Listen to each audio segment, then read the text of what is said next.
10 societies run by women. Like the African elephant, many animals live in matriarchal societies. Herds of African elephants are led by female or matriarchal leaders. While working together to raise their offspring, the top matriarch leads the herd with self-assurance and the ability to sense danger and warn others of it.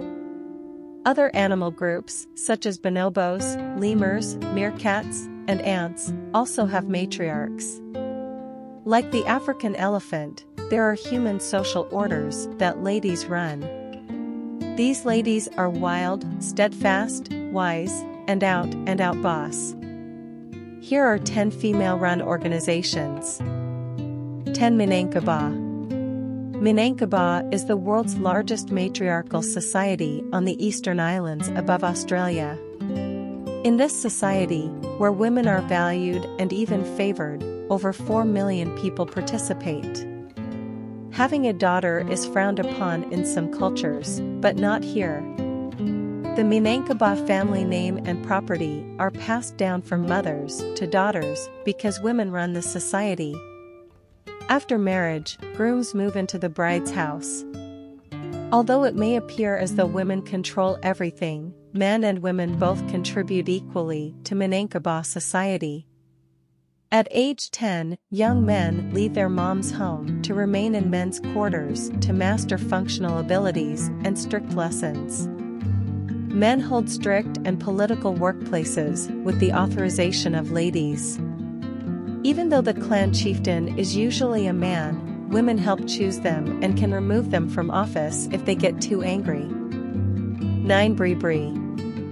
The Bribri tribe is a small indigenous group that lives just off the coast of South America and is known for growing all of the food, medicine, construction materials, etc. they require on their own.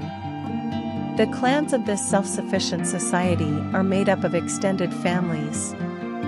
The mother and female lineage determine each individual's clan.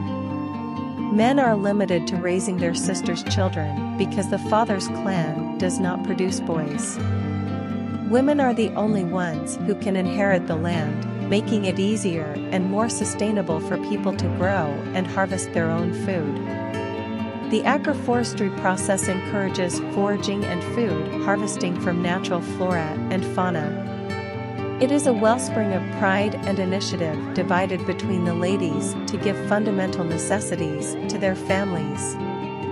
Women are the only ones permitted to prepare a drink for significant life events or sacred religious rituals, such as marriage, funerals, or even the announcement of a pregnancy, as this is considered a sacred honor. 8 Khasi. One of the last remaining matriarchal societies in India is the Khasi people. Khasi children receive their mother's surname. Women go to the market to work and sell goods, while the men stay home and raise children. If a husband works, he may even work in another city, splitting the family household but increasing income. When a couple is married, the groom moves into the bride's parents' home. Additionally, the groom will take the bride's surname. When children arrive, the youngest female will receive the largest inheritance and family home, but this inheritance comes with the responsibility of taking care of their aging parents. Men receive a small inheritance, but if he has any sisters, the women will get the larger share.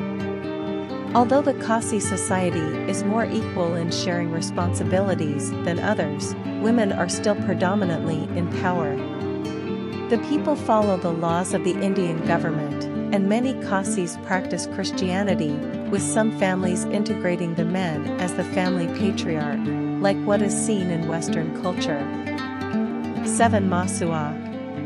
The Mosuo are a small ethnic group from China's southern provinces. The house mother has the final say in their culture. In many matriarchal cultures, one can trace one's lineage back to the women in the family. A child becomes a member of the mother's family upon birth, sharing a home with blood relatives.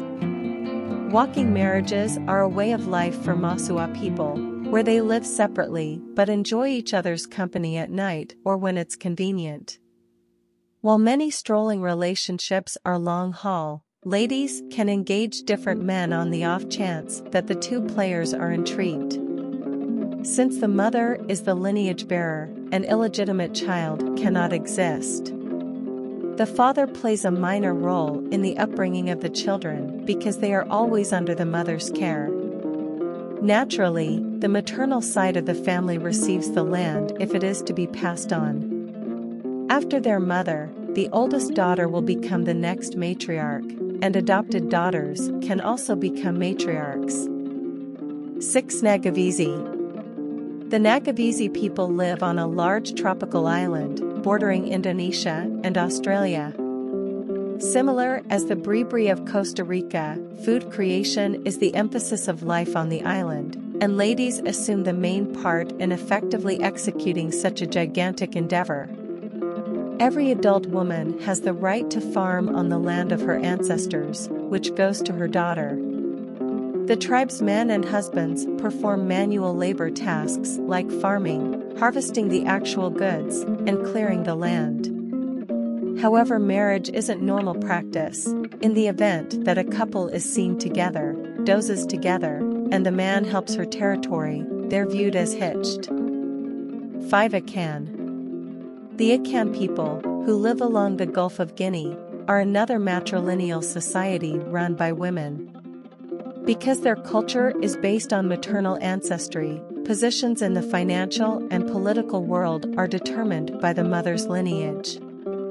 In Akan culture, men play a significant role in the lives of their sisters' children, but not in their own. Men stand firm on administration situations, yet they are acquired and gone down through their moms, sisters, and little girls. Men are expected to support their families and female relatives and typically socialize with female family members. Women are free to associate with all group members and seek caregiving for the entire clan, whereas men play a more prominent role in the family. For Umoja Useo. The Umoja Useo is one of the more recent societies run by women. This all-female village was established in 1990 as a haven for women fleeing abusive relationships, forced marriages, or genital mutilation. Ladies recently had a place with the Samburu clan, where ladies were their significant other's property and played a general subordinate part in the public eye. In the event that a lady were assaulted, their significant other would project them out of the home for being messy, with no place to go. Women who had run away and were homeless found sanctuary in Umoja Useo. Umoja became a haven of peace for women who fled their violent home lives and frequently brought their children with them. Umoja actually means unity in Swahili, and the Umoja people work to spread awareness of their rights. They have an elementary school, make gems, and engage vacationers to monetarily support their town. Men are not allowed to live in the village, but they are welcome to visit. The main men permitted to remain the night in the town are men who grew up living in the town. 3. Meghalaya. The Garo, Meghalaya's second largest tribe, are another Indian hill tribe. Like their Khasi neighbors, the Garos pass property and political progression from mother to little girl. The youngest daughter typically receives her mother's property. Society is matrilineal but not matriarchal, which means that men control property and run society. Garo also supports gender equality, which is why women own the properties but men run them. A girl's marriage is frequently organized, and the spouse moves into the wife's home. Interestingly, despite the arranged marriage, the union can be ended without stigma. 2. Nubian. The Nubian public are profoundly associated with the Nile waterway. The Nubian people cultivated land along sections of the Nile River for hundreds of years, earning a living from agriculture and animal products made from the fertile river valley and its soil. The Nubian people were forced to relocate and find work elsewhere after their homes were destroyed by dams in the 20th century. Women stayed at home to raise their children, care for the elderly, and cultivate the available land while men went out looking for work. Due to the harsh environment and working conditions as mercenaries or laborers, the men frequently refused to return home. Art, storytelling, music, and even Egyptian royalty are abundant in Nubian culture. Despite the fact that many Nubians are now Christians, their culture still adheres to a matrilineal system in which strong, unyielding women rule. 1. Hopi. A few Native American tribes, like many of the clans and groups listed above, adhere to a matrilineal system rather than the traditional patrilineal one. As a sovereign nation governed by the Hopi Constitution, the Hopi people mostly live in Arizona. The Hopi people practice the matrilineal way of life, giving their families names and tracing their ancestry back to the mother.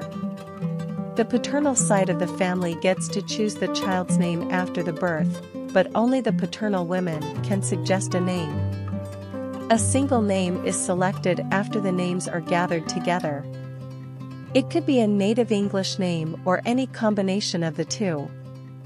The child can only change their name at significant life events as they get older. Men are in charge of agriculture and war, while women are in charge of the home and children. If you love this video, please subscribe to the channel to receive the earliest notification of the next videos.